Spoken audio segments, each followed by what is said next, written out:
Fala, filhotes, vocês estão vivos? No vídeo agora nós vamos falar um pouquinho dessa obra aqui, ó, Sociologia para o Ensino Médio, do Ramalho, da editora Vozes. Essa obra aqui, ó. O retorno da Sociologia ao Ensino Médio traz consigo um grande desafio. Quais os conteúdos e metodologias adequados à disciplina nos dias de hoje? O que este livro apresenta como conteúdos prioritários para a Sociologia no ensino médio está relacionado à transmissão do que é mais consensual na disciplina, né? A Sociologia como uma ciência das instituições sociais modernas, né? Uma ciência que estuda as sociedades humanas e suas instituições sociais. A principal preocupação deste livro é combinar a complexidade dos conteúdos sociológicos com a brevidade da carga horária estabelecida para a sociologia. Para isso, a obra possui uma linguagem clara e, sobretudo, sintética no tratamento dos temas e conceitos sociológicos. Entretanto, a grande novidade é a proposta de resumir todo o conteúdo da matéria numa formulação que seja o fio condutor das discussões e, ao mesmo tempo, a síntese do curso. A sociologia como a ciência das instituições sociais modernas, né? A partir daí o professor pode trabalhar cada um desses conceitos de forma separada, mas articulada. Em outras palavras, discutem-se os conceitos de ciência, destacando as possibilidades e limites do pensamento científico. Demonstra-se que a sociologia também é uma ciência, embora com características típicas daquelas que são chamadas de ciências humanas, né, ciências sociais. Segue-se apresentando a modernidade como um ambiente que tornou possível o pleno desenvolvimento dessa forma de pensar e, por fim, aborda-se o conceito de instituição social como central na análise sociológica, analisando também algumas das instituições modernas. O professor Dr. José Rodorval Ramalho, né, possui graduação em Ciências Sociais pela Universidade Federal da Paraíba em 1988, mestrado em Sociologia pela Universidade Federal da Paraíba em 1996 e doutorado em Ciências Sociais pela Pontifícia Universidade Católica de São Paulo em 2004. Ele é professor de Sociologia do Departamento de Ciências Sociais, associado, né, da Universidade Federal de Sergipe, coordenador do Núcleo de Graduação em Ciências da Religião, coordenador do Programa Institucional de Bolsa de Iniciação à Docência, o PIBID, de Sociologia. Ele tem experiência de pesquisa nas áreas de associativismo civil, maçonaria, religião e doutrina social da Igreja Católica. Né? O e-mail dele é Júnior Rodoval, né? José Rodoval, jrodoval@uol.com.br. Então, as sociedades tradicionais. Síntese. As sociedades tradicionais elas podem ser definidas como aquelas que estão voltadas para a reprodução dos seus modos de pensar, de agir, de sentir. Nesse tipo de sociedade, podemos identificar, entre outros, aí, o baixo desenvolvimento das tecnologias, a religião ocupando um lugar central, o tempo visto como cíclico e as hierarquias sociais representadas como fixas. Entretanto, não podemos afirmar que tais sociedades estão paralisadas, apenas que a mudança não é um valor caro a esses grupos. Não seria exagero afirmar que os membros de uma sociedade tradicional estão voltados para o passado. Entretanto, isso não significa que tais sociedades estão paralisadas no tempo e no espaço, apenas que estão mais voltadas para a reprodução dos modos de agir, de sentir e de pensar do grupo. De forma bastante geral, podemos apontar algumas características das sociedades tradicionais. Se não, vejamos, né? Aglomerados populacionais pequenos e homogêneos, comumente encontraremos nessas sociedades uma baixa densidade demográfica, além disso, uma profunda homogeneidade física, cultural, econômica e religiosa, um baixo nível de desenvolvimento tecnológico e pequena divisão do trabalho social. Uma característica fundamental nesses ambientes tradicionais é o desenvolvimento de técnicas avançadas que produzam, por exemplo, alimentos em abundância e energia.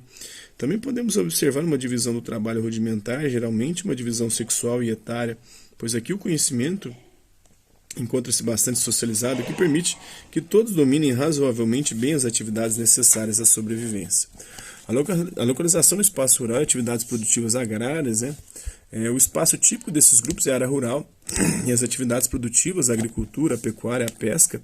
Em função da baixa produtividade, esses grupos também são conhecidos como sociedades de escassez, justamente em virtude da pequena capacidade de gerar excedentes significativos. A centralidade da dimensão religiosa, a religião é o principal mecanismo de produção de sentidos. Isso significa que todas as esferas da vida comunitária estão ancoradas nas crenças religiosas, sejam elas quais forem. É o que alguns estudiosos chamam de mundo encantado. Hierarquia nas sociedades tradicionais, todos os membros só existem em função de um vínculo com um determinado grupo, família, casta, o totem.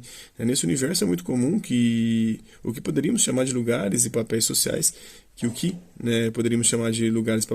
eles sejam fixados desde o nascimento. Aqui os fatores hereditários têm um poder significativo.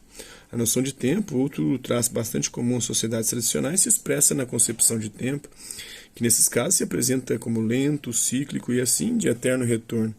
Um tempo marcado pelo ritmo da natureza comum a todo o grupo. Não há nas sociedades uma associação entre tempo e produtividade. Agilidade e pressa, nesses grupos não há sentido na expressão perder tempo. Conhecimento da autoridade. Existe uma dimensão do conhecimento das sociedades referente à tradição que é dominada exclusivamente por alguns dos seus membros, os idosos, os feiticeiros, os pajés, os curandeiros ou outros, né? São essas figuras que fazem a mediação entre o passado, o presente e o futuro do grupo. Tais conhecimentos lhes conferem uma autoridade que não pode ser pleiteada por qualquer membro do grupo. Alguns autores os chamam de guardiões ou guardiães da tradição. A memória. Os grupos sociais tipicamente tradicionais cultivam uma memória coletiva que se expressa, por exemplo, nos seus mitos e ritos, que são guardados e interpretados pelos guardiães, o que significa que não há o engessamento dessas tradições. A memória do grupo exerce forte capacidade de estruturar os seus modos de agir, pensar, sentir. Lembremos que não há destaque para a memória individual nesses grupos. Ressalvemos que as características acima apresentadas das sociedades tradicionais resultam de uma possibilidade interpretativa construída nas sociedades modernas. Tal classificação é desenvolvida por contraste, como podemos notar. Por mais que se baseie em observação e formulações conceituais, também está ancorada em determinada cosmovisão, o que, aliás, é um procedimento desenvolvido por todo e qualquer grupo humano quando classifica outros grupos. Dito isto, insistimos que a lógica de funcionamento das sociedades tradicionais envolve um sentido de comunidade e, consequentemente, de interatividade. Significa um destino comum para a totalidade do grupo. O passado é um modelo, sobretudo a ser seguido, apesar de poder ser ressignificado. São sociedades onde há uma semelhança muito grande entre os seus membros, da compleição física às crenças religiosas. São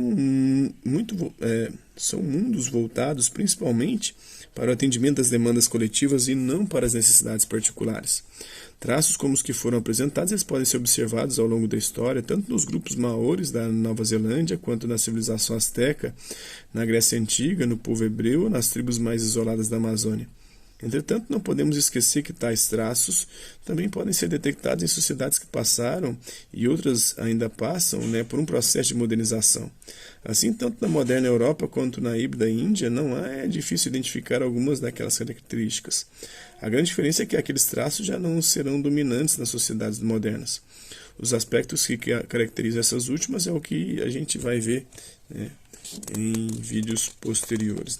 As referências à introdução à sociologia do Demo, complexidade, interdisciplinaridade, desigualdade social, o sistema de castas homo-hierárquicos, o sistema de castas implicações do Dumont, em defesa da sociologia, ensaios, interpretações e trépicas do Anthony Giddens, e modernidade, a estratégia do abismo do Souza. Então é isso aí. Por hoje é só, espero que vocês tenham gostado do vídeo. Hasta la vista, babies, até a próxima.